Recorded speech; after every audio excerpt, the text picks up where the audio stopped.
is Paul Simpson. I'm not Angela Stevenson. She is delayed in a SASH Plus meeting at the moment. So, if it's okay with you, I'm going to start. That's all right. So, today we're going to talk about all of these things, and if you have any questions, we'll come to you at the end, so please think of them as we go through the agenda. So, first of all, industrial action. So, I won't read all of this out, you will probably know, but basically we've got 72 hours of continuous junior doctor strike action from 7 o'clock in the morning on Wednesday the 14th until the 17th of June, which is Saturday, which we are all prepared for. I don't know whether anybody wants to add anything to this piece of information. Karen? Hello everybody, good morning. Someone said to me before we started, good morning, and I was like, I looked at my clock and said, it must be afternoon by now, and it was only morning. So we all know we have the industrial action. It's really important, and I want to absolutely overemphasise that we respect staff's right to take action. We know it's not against us as an organisation, it is against the government. So I wanted to just maybe draw that out so it didn't get lost, because this is not easy for anyone, and it is truly a difficult decision when you work in a healthcare, as a healthcare provider.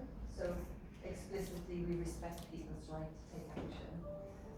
Without any doubt, we have to maintain patient safety, and I do want to thank a lot of people in this room and a lot of people outside of this room because of the planning that's gone underway.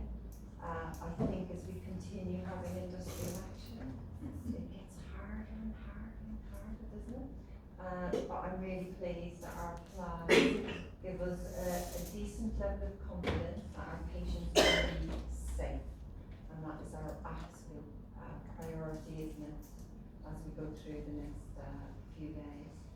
And I think the other thing to say is that, gosh, we think in June that the pressures might be a bit easier, and actually therefore okay, we can probably cover such significant action. But our pressures yesterday were it was the most pressure I have seen in my 6 months here. So the level of activity coming through our door. So this is difficult for everybody, and I just want to say thank you for your planning and our priority to keep patients safe. As usual, we have our ops centre, and absolutely anyone can walk into that ops centre if they have a concern. I think it's really important that we don't go through some really convoluted hierarchy to get help. That's what the ops centre is there. So they're kind of my two messages. We respect people's right to take action. We will keep people safe, and rapid escalation, please feel free to do that through the ops centre, through your team, whichever it is. That's all I was going to say. Thank you, Karen. Thank you again to your planning. I think there were 425 attendances yesterday.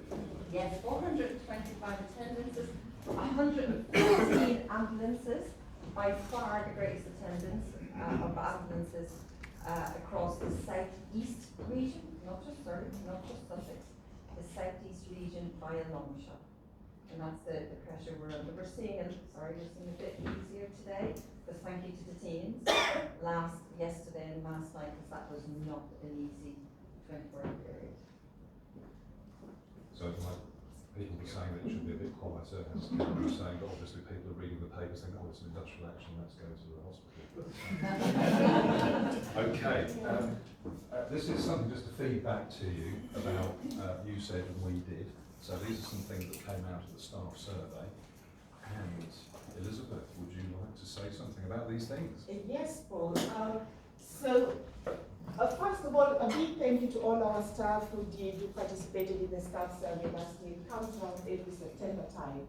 And what we did, having looked at the results that came out, we just looked at the three main areas that we were going to focus on this year. And the very first one, I'm hoping you can see from there, by the way. The very first one was the fact that staff were telling us they don't have enough staff to do the job. We know this was the case, many especially of our nursing colleagues and the nursing assistant colleagues. You were working in areas where you were 2, 3, 4 short on a daily basis. We know that that was a pretty much common theme. Most of the nurse sort of 9 months, 6 months. And what have we done about it is the main thing. We know that we also went to the board and they approved international recruitment for nurses, and we went out and got 351 international nurses from February of last year to January of this calendar year. So we know we have these colleagues now in place, and doing the walkabouts in the different ward areas, some of you are beginning to feel that we now have the numbers in the areas we work in. So that's one of the things we've done. We'll keep monitoring that number to ensure that we meet the safer staffing numbers as we are required, and Tina, looks after that side of things. But most importantly, that you feel you have the right colleagues on that shift to do the job, because it's weary when you come in every day and on your shift you're 3 down, 4 down, sometimes even more down. And what does that lead to? We have to pull somebody from this ward to go to the other ward, and we know that destabilizes teams. So we are hoping that with the numbers in place now, we'll do less of that. So that's one of the things we've done. And then another really, really key message that came out of the staff survey is the fact that we are not getting those achievement reviews done. I usually refer to them as appraisals, but we commonly refer to them here as achievement reviews. And that is correct. If we look at the number we came in at the last financial year, we were at around 40%. Only 40% of our colleagues across the organization had an achievement review done. This is a really important key part of all of us, me included, all of us as employees, to have an achievement review, to have that one meeting once a year. We'd hope it would be more, but at least once a year, to sit with your line manager. And as line managers, that is our opportunity to say thank you. Thank you to that colleague who comes in, day out, they rock up for work, for what they do for us and our patients. We just need to say thank you to each other, and that's the moment for us to eyeball that colleague and say thank you. It's also our moment to say, how are you? How is your well-being as an individual? We know that the well-being matters to our staff. That's our opportunity to say, how are you doing? How are things going for you in terms of your health? We have the well-being checks and sort of the form attached to our appraisal paperwork, but that's the moment you use to check in with our colleagues. It's also an opportunity to say, how does it feel like for you working here at SASH? What does it feel like for you coming in every day working here at SASH? We get that done at that meeting. It's also our opportunity to listen to what could we do that is different to make you stay here at SASH. I do look at the data day in, day out. Every month we report on our data, and we know that more of our colleagues are leaving us than people joining SASH. So what's going on for us? That's our moment as line managers to find out the experience of our staff, what we need to do differently to keep them here to deliver the care we need for our patients. I can't emphasize enough how important our achievement reviews are. It's the place we look and say, how can we develop you? What would you like us to do more to make you the best person you can be at your job, or even for your future career development? So a big part of our new strategy that we're working through and socializing is to make sure that as a key part of our year one deliverables of making SASH a great place to work is to go out there and make sure we do these achievement reviews. We owe it to each other. It's just the right thing to do for each other to make sure that we hear and listen to our colleagues and do the best we can for them to keep them here. So that's one of our big areas we're going to focus on this year. And the final one is around equality, diversity, and inclusion. Now, I keep telling some of my colleagues this, and also our members of staff.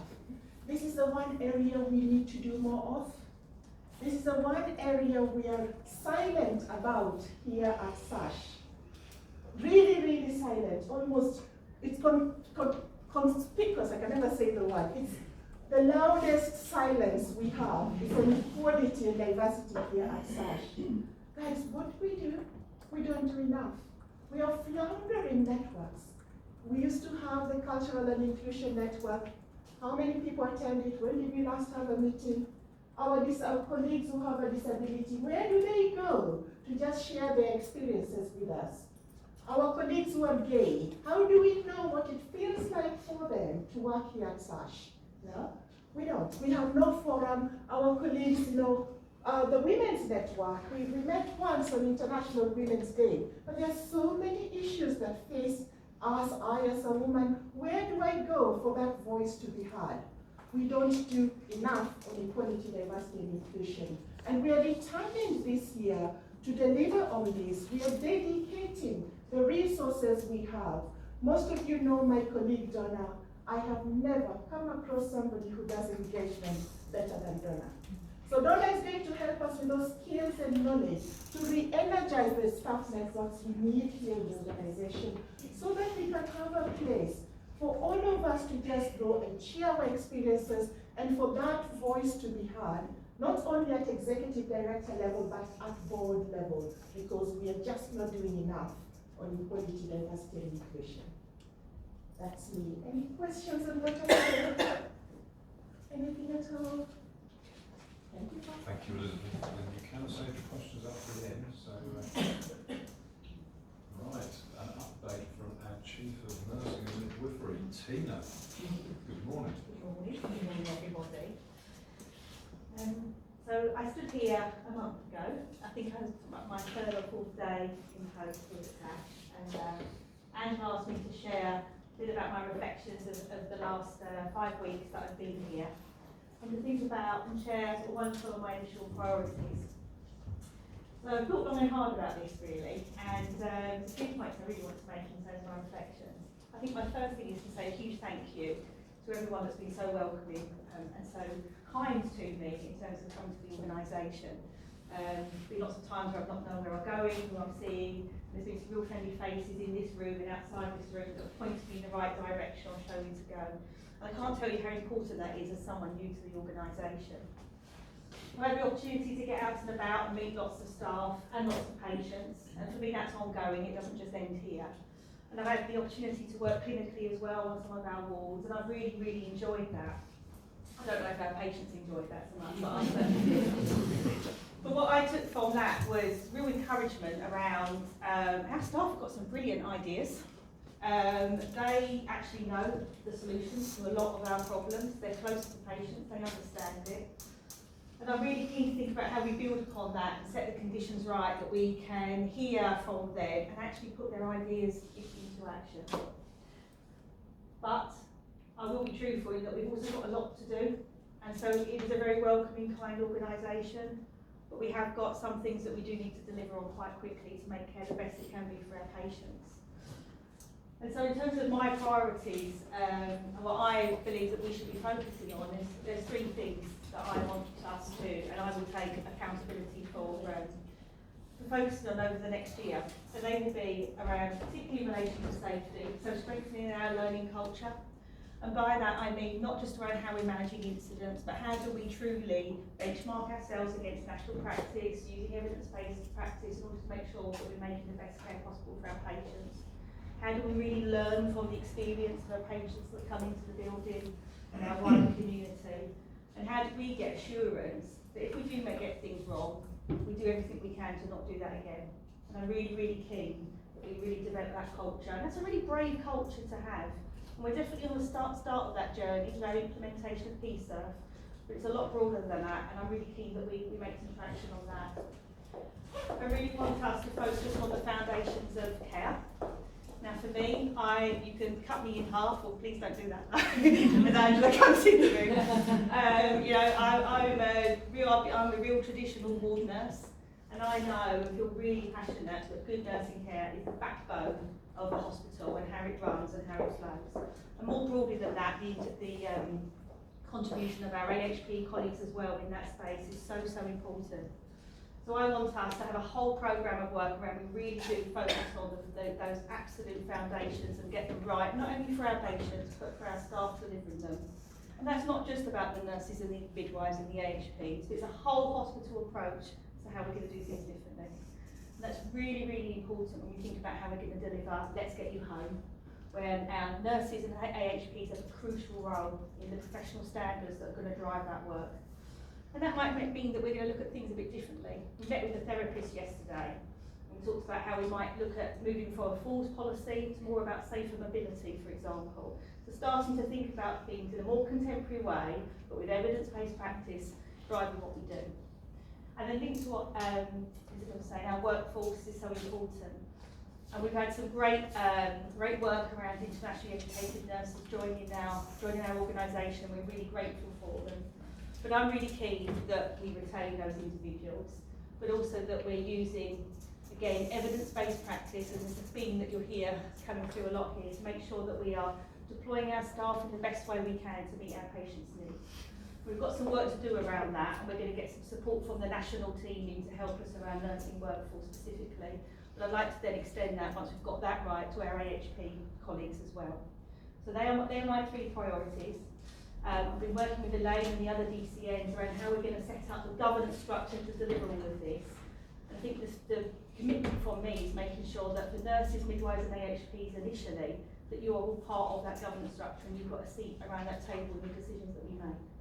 But to go back to my first point, to say thank you to everyone for their really warm and generous welcome to me here at SASH. Thank you. Thank you, Tina.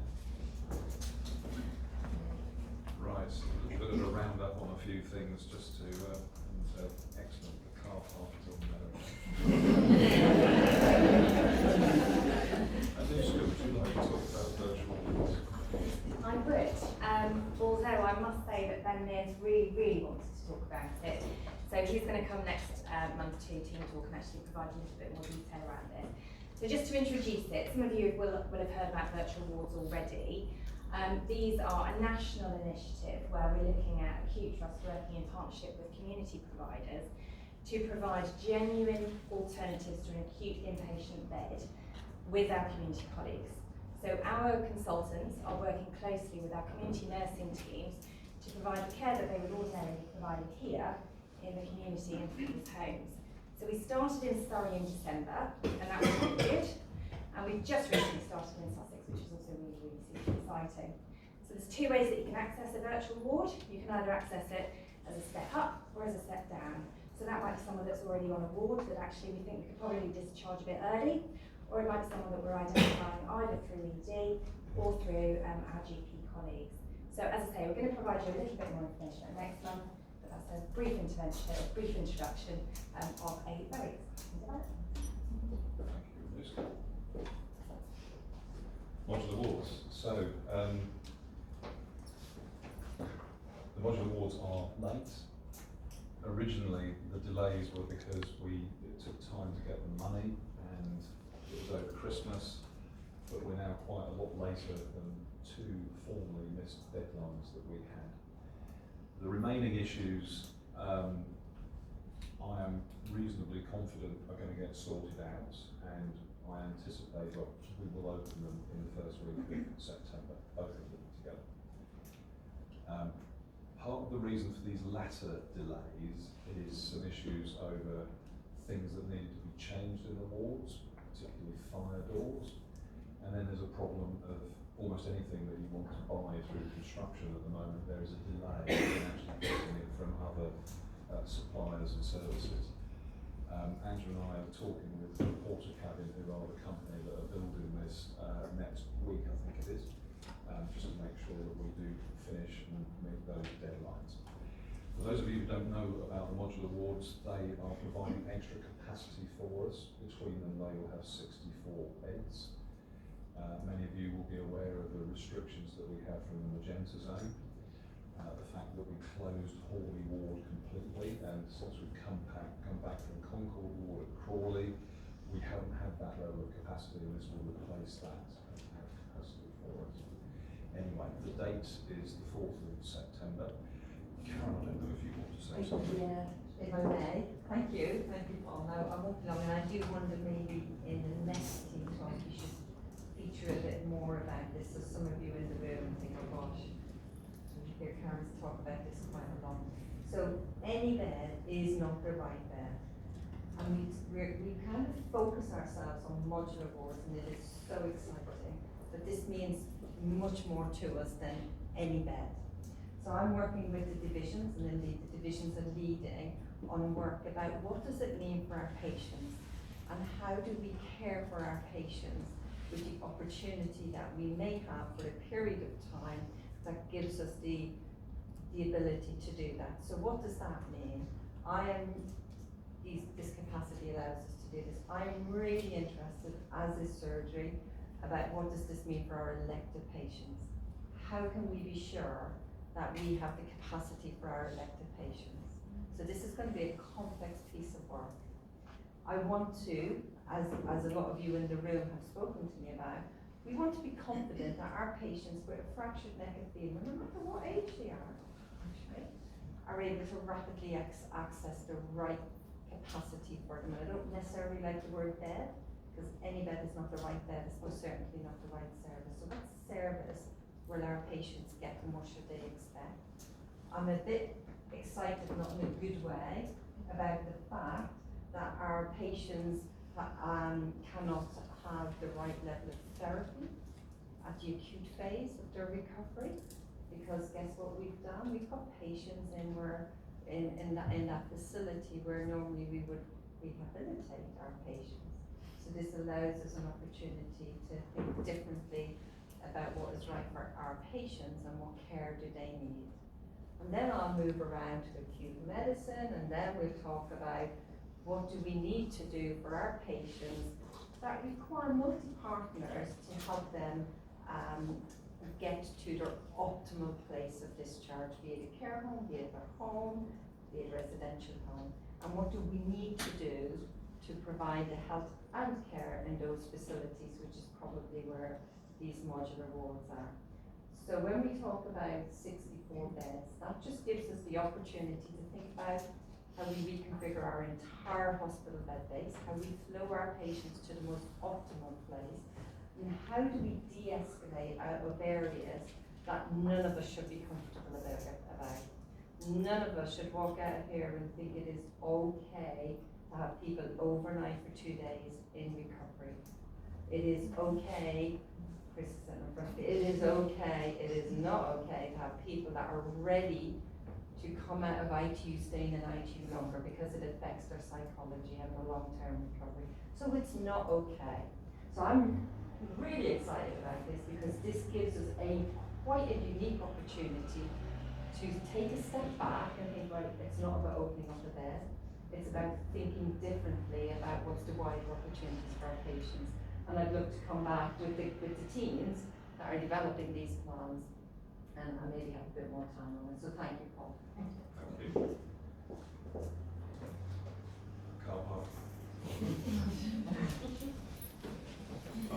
Thanks for that bit at the top there. The work on the car park is nearly completed. We've opened the whole of the car park now. I think there are still some things to do, some snagging that we need to do. So the full volume is now available. We've reintroduced the car parking payments at the same time as we have opened the whole of the car park. There have been a number of teething problems with that. The car park team are working to sort some of those out.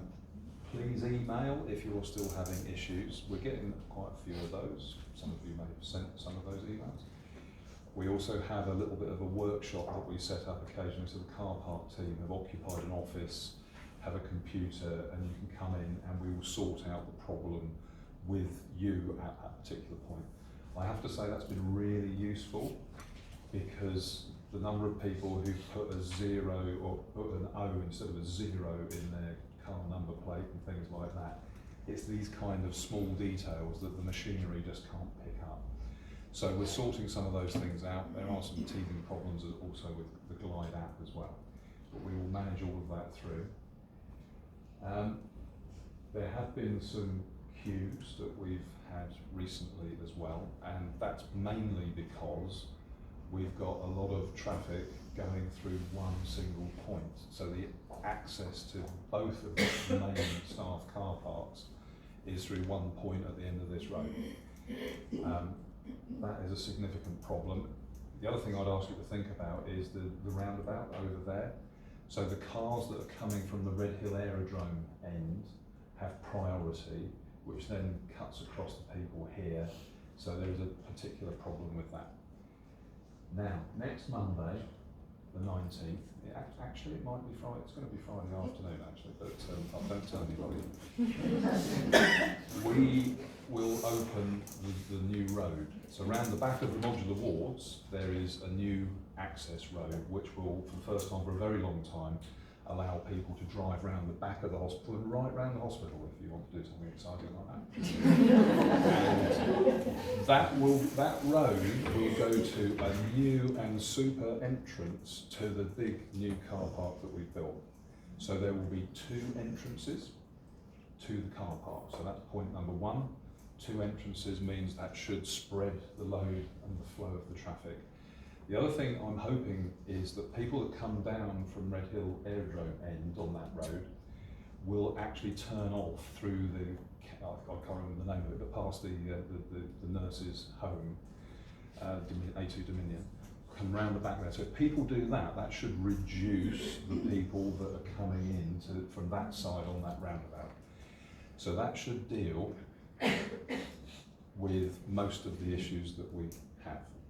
Now, I'm sure, because I'm me, it won't work as well as I'm sort of describing. So what we've been doing with the car park as we've been managing this, you will have seen people out there, we've been trying to monitor what's going on, do a few audits, a few facts to help us work out what's happening.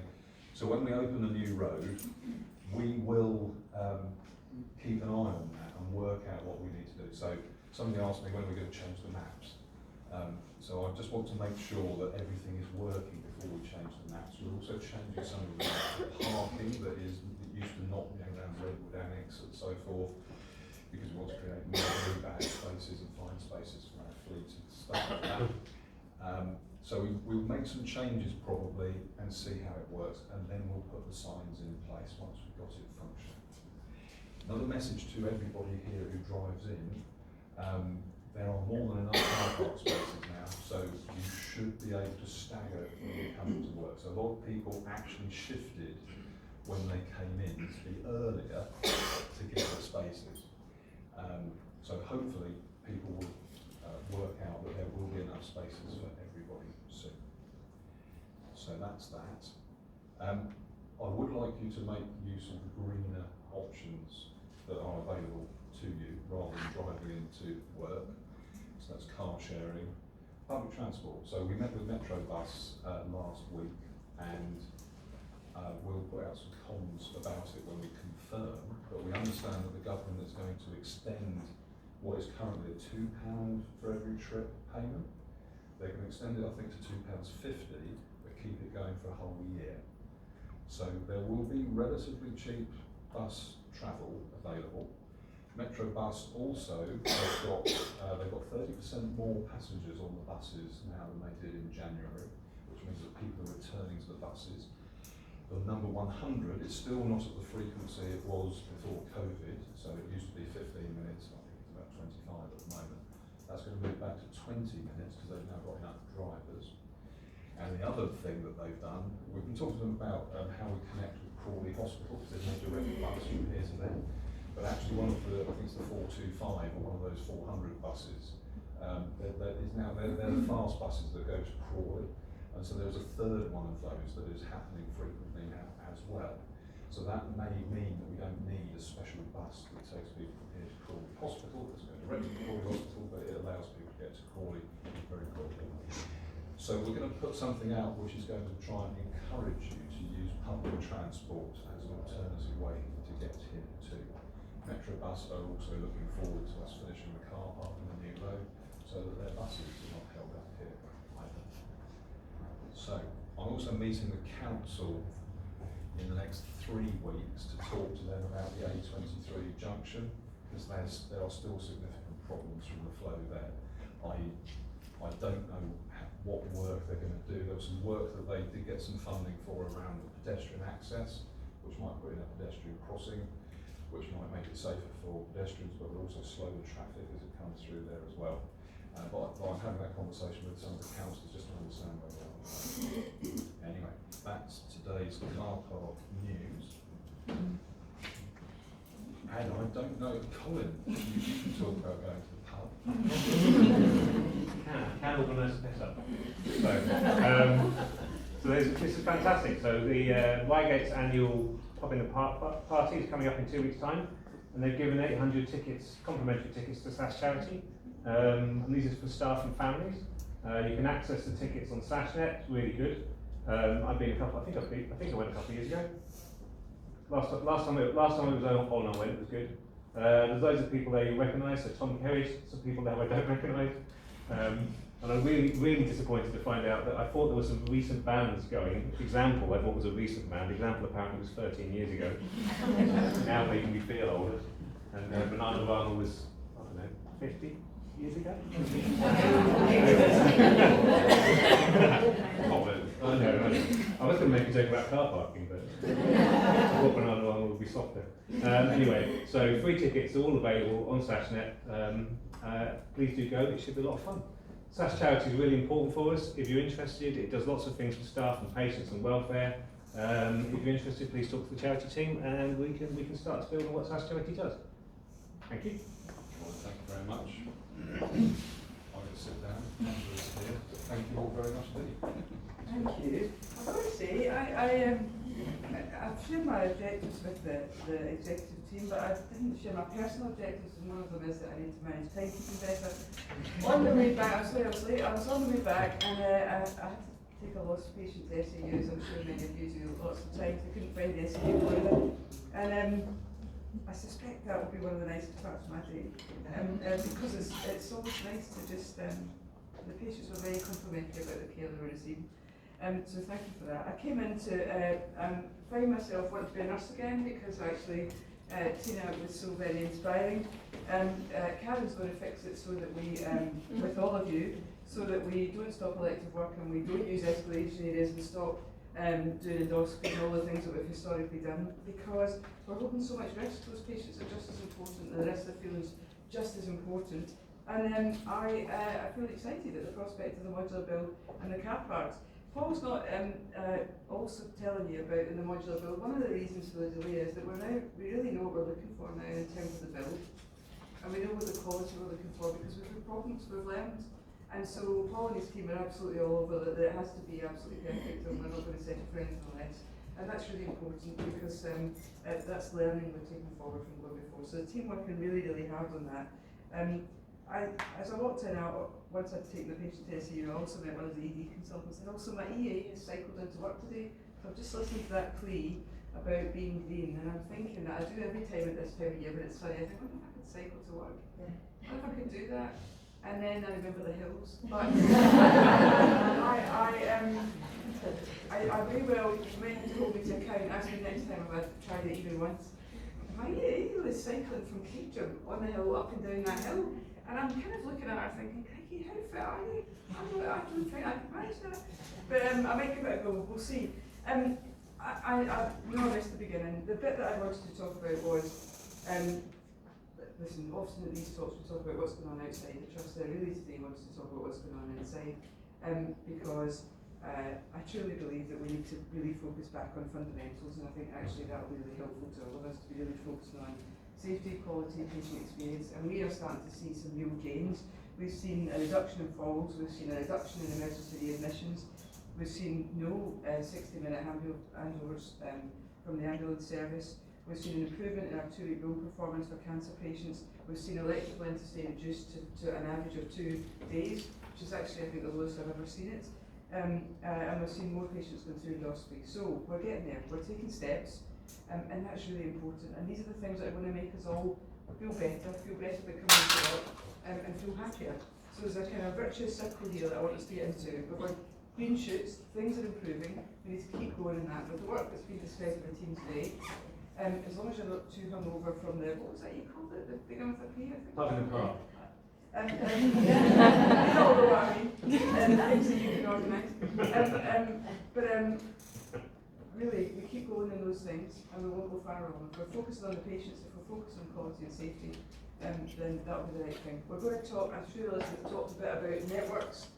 Very committed to setting up the networks, and that's going to be a real vehicle that we're going to take forward our inclusion offering. I recognise entirely that there are people that feel excluded, that don't feel included, and that are having a difficult time, and I've spoken to various departments where that would appear to be the case in the last couple of months. We need to acknowledge that, and we need to work together to try and solve it, but we need to have practical solutions, and one of those is going to be our networks.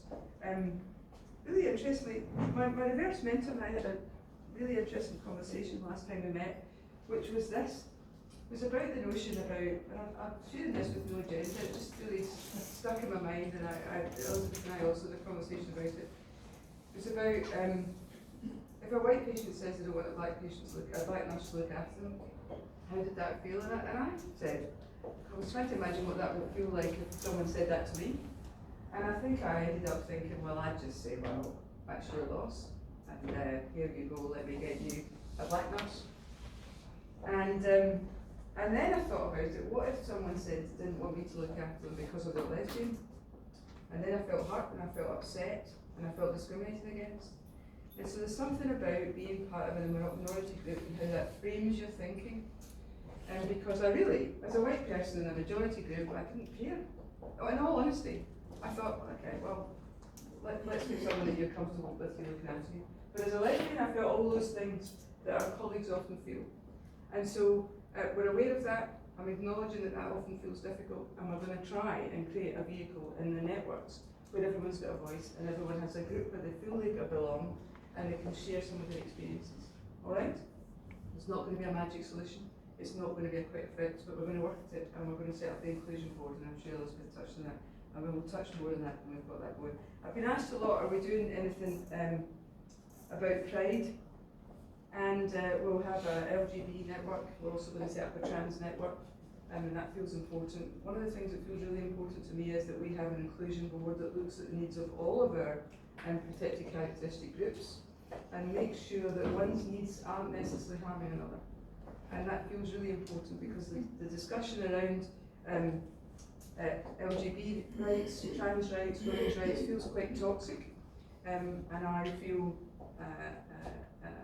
actually relatively uniquely placed to take this discussion forward, and I want us to show other organisations how it can be done, because if we can't communicate properly amongst ourselves about these needs of different groups, we can't provide a safe environment for patients. So that's an area that's really close to my heart, and we're going to be taking forward with a certain bigger momentum in the next few weeks. Alright? Now, questions. Now, strangely, I don't know what we did wrong last time or what we did right, but last time we had loads of questions sent in advance.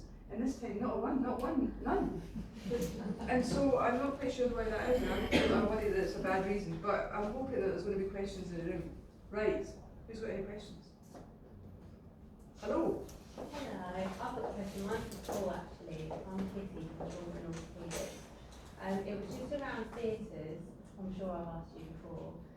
But last week there was obviously some closures in theatres for the maintenance work on the chillers. And then by 3 o'clock yesterday, I was phoning and cancelling patients because we now can't operate in the afternoon because of the temperature. And I just wanted to find out what we're, as far as I'm aware, last week was the fix. So just what we're doing about that, because just to give it a bit of weight as well, it's not just that that's an unpleasant conversation, but this is obviously, I've been here since May last year, so this is my second summer, and I was less excited for summer this year than I was last year. And some of these patients I've spoken to 3 or 4 times to cancel them. And orthopaedic patients, they're not necessarily going to die at home because they need a knee replacement. Some of them are elderly and this might be their last 5-10 years of life. And they're very upset, and I now have to have a process with my waiting list coordinators on how to handle it when patients tell them they're having suicidal thoughts and what process to follow. And that feels quite heavy for that team to be dealing with. So when I say don't worry, there's maintenance work happening and it's going to be fixed, and then we're having that issue this week, that's quite frustrating. So, to answer that, we know the problem, and it's affecting not just the theatres, it's affecting the whole site as well. So it's a priority for us to fix the chillers across the whole site. We have not been able to do that in the past because we haven't had enough money in our capital budget. This year we have prioritised the capital budget differently. So TEMA has foregone award improvement group budgets this year, so that's £1 million, and we've diverted the budget to infrastructure works. We have approved already a £3 million project that will sort out the main chillers at this end of the site. It will take a year to complete, but while they're doing the work, there will be temporary chillers and things happening as we go through the year. It does not impact on theatres 1 to 4, however. So theatres 1 to 4 have different chillers. They run car engines. They're not that old, but because we use our theatres so intensively, they're knackered and they can't cope with the temperatures that we've got at the moment. Theatres 1 to 4 will be a separate programme.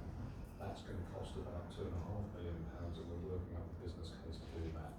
We will need to build another building to house the equipment next to where the theatres are, and we're just working out how we do that. But we couldn't do the main chillers and those at exactly the same time.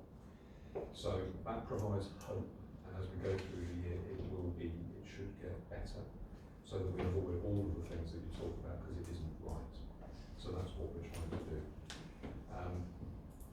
I think it will take us probably 18 months to have all of the chillers sorted across the site, so that we can run our theatres and wards as we should do. There's more than that. I think Karen wanted to come in as well. I'd like to stand so I can see people. So I'm really glad you raised it, because it's just not right. And to say the level of many emotions that came up yesterday when we knew that we had to cancel. And I just want I do want to share with you the impact on our patients. And Abigail spent a lot of time with me yesterday as I was saying and Abigail's quite right, saying we just cannot be cancelling, what else can we do, and trying to work through all options. But I do think everybody needs to understand the impact, not just on, but broadly. So communicate with, I just happen to have it in a text. I am going to say, so we cancelled 5 people in Linsfield yesterday, 5 people, mainly brave people having eye surgery cancelled yesterday. Today, 50 inpatients across our hospital. I kind of want this to be stark, I want people to feel horrified, so thank you for those that are. 50 inpatients today, potentially 9 patients for Wednesday. And CPOD and trauma lists all impacted on. That is not right. So I am so glad that you said, you know what, this is not right, what are we doing about it? Because I thought I was assured. I think the issue is, just building on what Paul said, we, as an NHS, we get such limited capital, and prioritising that capital is hugely difficult in an organisation, in any organisation, but an organisation in particular that's been here for quite a few years. And this year we went through quite a challenge at executive and across the triumvirates to say how are we going to prioritise a very small amount of capital. And I'm absolutely delighted that the vast majority is going on chillers for theatre, but it doesn't solve all of the problem. So we need to know it doesn't solve all of the problem, and it's still not right. And I don't want anyone to think, oh well, so this is just going to be normal. I don't want us to normalise it. I want us every day to say, this is not right, what we're doing about it, so that we all own the fact that it is not right. I do think for our staff, what you've said, we're putting them in a very difficult position, and I think I'm just looking at Abigail, because Abigail and I have many conversations every minute of the day about this. I wonder whether with greater support we might need to think about how we support that staff specifically. And then I want to share one other example, because it's not right. I'm in a mantra here at the minute about this is not right, and we all it has to matter to us all, doesn't it? So there was a person last week cancelled 7 times. I had nothing to do with that person. God bless that person. I had nothing to do with that person. That was you, Kitty, Abigail. Thank you, thank you. So we've now accommodated that person into the private sector. Because that person, in line with our policy, had 7 cancellations because either theatres went down, equipment failed, and theatres went down, we had industrial action, and the saga went on. So we have just refreshed our access policy. That's really important. That gives us the framework of how we should approach our elected patients, like we have with Let's Get You Home, our emergency patients. And we need to think about the depth of then how do we really bring to life that policy, so that every patient matters. But I am so grateful to the board, to the exec team, and to the clinical divisions that we have all unanimously agreed to focus our capital on supporting theatres for this year. So thank you.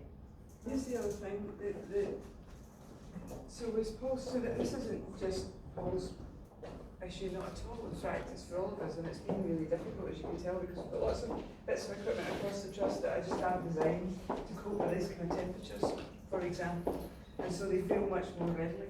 There's more we need to do. There's stuff that we can do that's within our gift in terms of how efficient we can be when the going is good and when we've got thesis working. But also, one of the things we're trying to look at is I'm lobbying for more capital. I don't think we'll be successful, but nonetheless, important to keep raising that issue to the national team.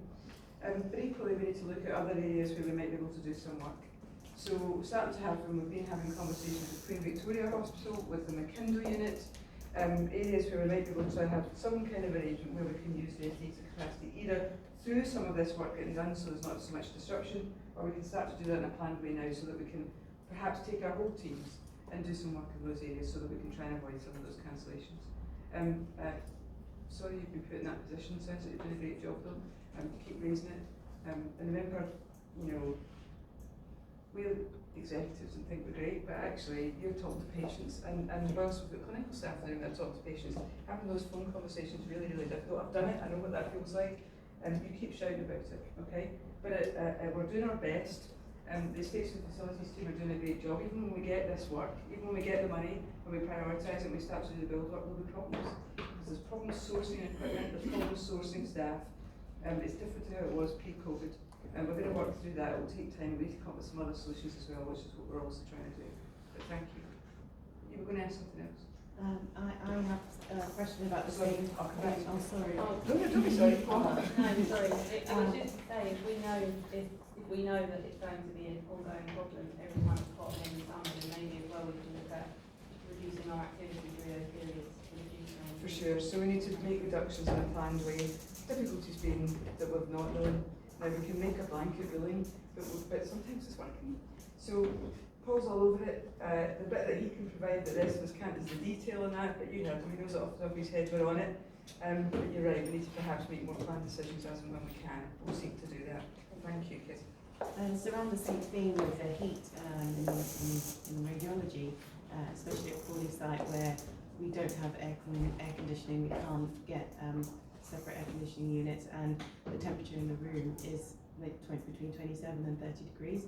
Actually, our machines are going to start not working, and I'm worried about cancelling patients. And this is something that's been ongoing for a while. It is indeed. I came to look at it about 2 months ago, particularly that room 4, I think. Yes, was which is just a small cupboard. So what we'll do is looking to see if there's some air conditioning units or something we can put in that will be helpful. We're talking to Propco, who are actually responsible for the physical environment at Crawley, and we're having those conversations. We will try to push that to something faster. It's not going to be air conditioning quickly. Putting air conditioning into an old building like that is very, very difficult, very, very expensive. Yeah. We'll come and see if there's something we can do with machines that could perhaps make it a bit more available for now. It's desperate not to stop the work. Yeah. Thank you for raising it. I'll just get your name afterwards so that we can make contact and carry on. Come down again and visit. Paul looks like he's got a detailed update. There we go. Contact Vicky Morgan, WORGAN.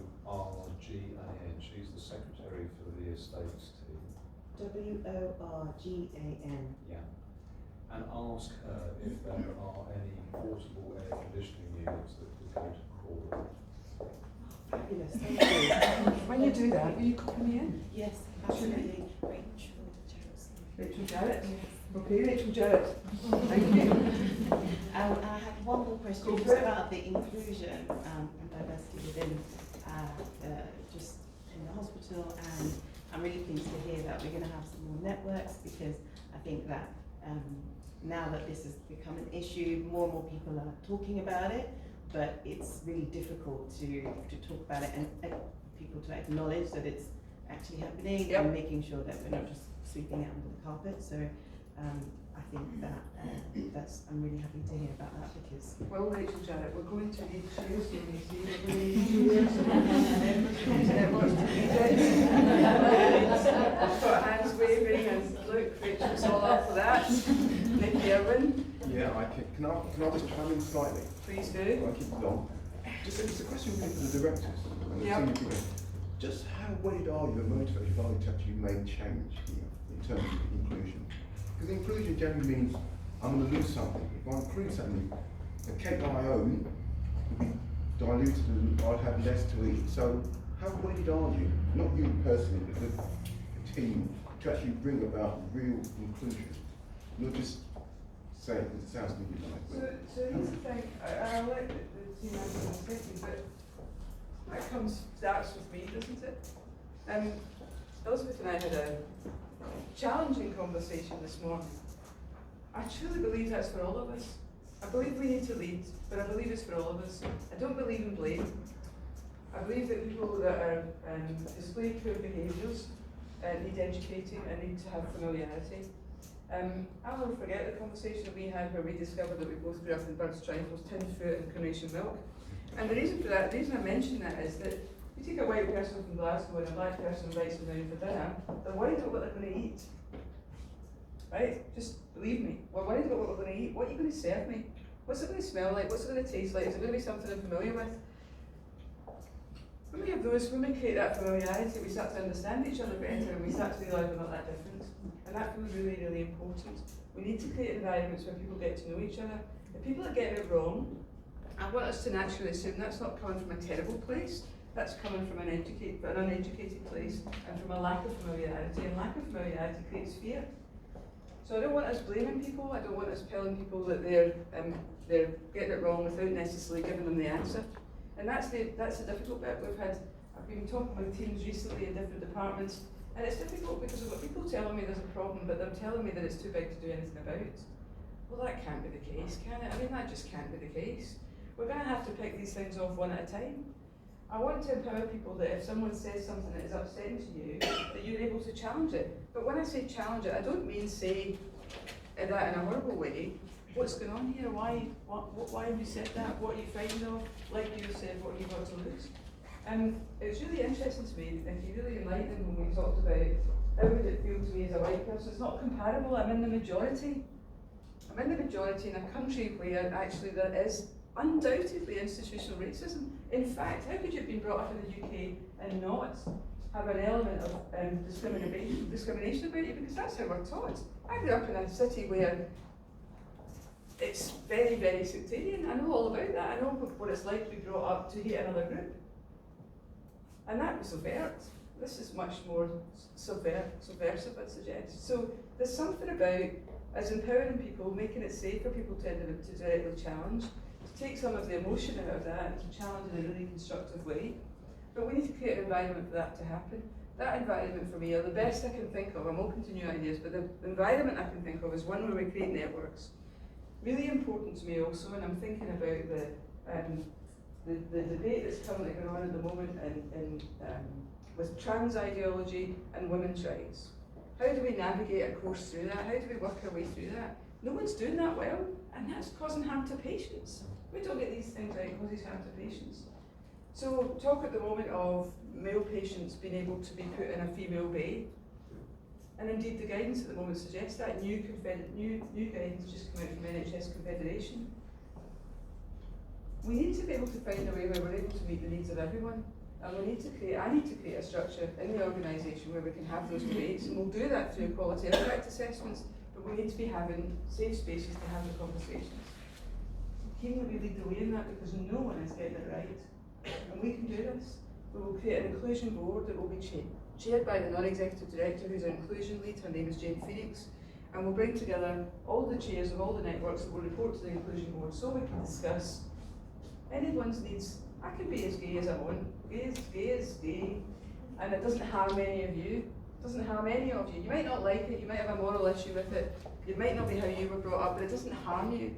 If one group's needs and desires start to harm another, we need to create some sort of structure where we can talk about that and we can look at equality impact assessment and we can decide what we're going to do. And that doesn't need to be toxic. That's something we can do and we can work that out, and we're going to set up the networks to do exactly that. So I think we are committed, but I think it's tricky because we don't really know what to do. We need to create safe spaces, we need to have familiarity, we need to understand each other better, we need to be open to listen to the discussion. But equally, it can't be punitive, it can't be blaming, it can't be hostile. people are getting it wrong, and they're not necessarily always wanting to get it wrong, but they will be.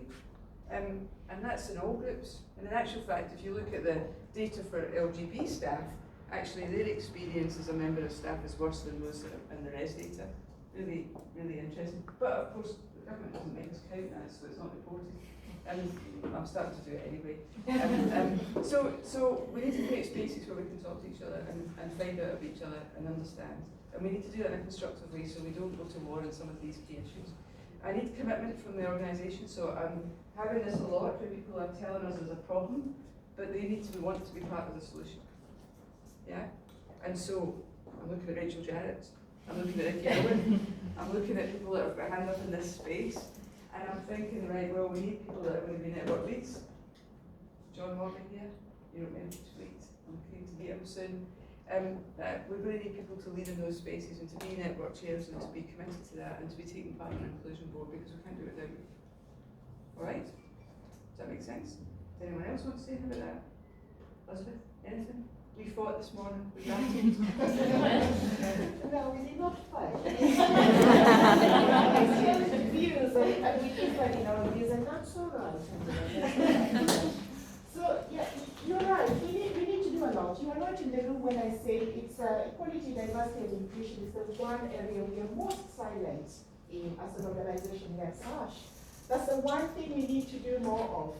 And yes, it is challenging, but that does not mean we don't take into account the experiences of the minorities, whether that's you as a gay person, me as a black person. What are my experiences as a black woman working at SASH? And where do I take those, and how do those affect me and the work I do for our patients? How do your experiences as a gay person working at SASH affect you and the work you do as our chief exec and so many other colleagues that we don't get to hear of? Yes, we will hear the really sad and desperate cases, one or two that come up and people share with you their experiences. But how do we get to hear most of those voices out there that we don't hear? What are we going to do about it? And the point we differed on, Angela, is that point of going back and saying, come on, you black woman was really had a bad experience. You tell me what we need to do. The jury is still out. I think it's incumbent upon all of us. It's not that black person or that gay person to come up with a solution. What are we collectively, as the community here at SASH, going to do something about it? That's a bit that we're still talking about. So to be fair, we don't disagree on that. The issue is we need to have some hope. We need some hope we can make it better. If we haven't got that, we end up with people saying, so Elizabeth and I had a conversation this morning where Elizabeth feels it's a little hopeless. What we're going to do? We start to take things to nth degree. We're going to refuse patients into the organisation. We're not going to give them care if they state racist beliefs or homophobic beliefs. I'm a nurse, I don't believe in that. I look after people of my whole life that had very different views from mine, some of which were shocking. But that's, for me, that's a line we don't cross. We look after our patients, we find a way to do that. But that's us getting into, we want to take an action that feels like ticking a box. And this is the way that Elizabeth and I also disagree, perhaps, is I won't have us tick a box. This is too important. It's too big an issue. It will come from familiarity and discussion. We have a framework to do that. We're going to put it in action. And Elizabeth and I will put aside our differences and we'll come together and make that happen. And Donna is going to be our network lead and to coordinate all of the networks. So we're about to get that off the ground. We're expecting that to come to execs to be approved in the next couple of weeks. All right? But I'm looking for engagement. I want more of those stories about Carnation Milk and Tintry. Any other questions? Thank you, Nikki. Thank you, Rachel. Jarrett. Anyone else? Donna? Just to say, the people that you nominated to become chairs, just link up with me after. And we can have a bigger conversation. But yeah, lovely to see such enthusiasm for the network. Really heartening. We might also need to think about widening that, you know. We had a long debate about what will we call some of our networks, because I don't know, BAME doesn't quite work. And also lumping people all together just because they're non-white doesn't feel right either. Just like I think we need LGB and we need T. So there's work to do to really shape that, and no one shapes that except you guys to shape that for us. So I guess it's not that we disagree, we're just both passionate, and we need to make sure that everyone owns this. Yeah? So it's not about challenging the moment as well, but doing that in a constructive way. Okay. I want us to always think the best of each other. If people are getting it wrong, assume it's because they're not educated and they don't know better. Let's help them. Anyone else? Anyone else got anything? Come on. Okay. Guys, anything? Mrs. Hudson, anything else? Doors open, we're excited, and you've got me cycling to work. It's all fantastic. I suppose the only other thing to say is we have, it looks like we have secured now. I think Treasury have agreed, because we put in a bid, Yep. Mandy Woodley and Finance Department bid for a contribution to the cost of the multiple awards. And it's got through the process. And that might, assuming all the last I's are dotted and the T's are crossed, that could give us £6 million this year. And because we have a conveyor belt of things, and we will bring things forward. If that means we can bring forward this, wonderful, that's what we'll do. I also want to do the angio roof as well. Okay, let's go. Thank you.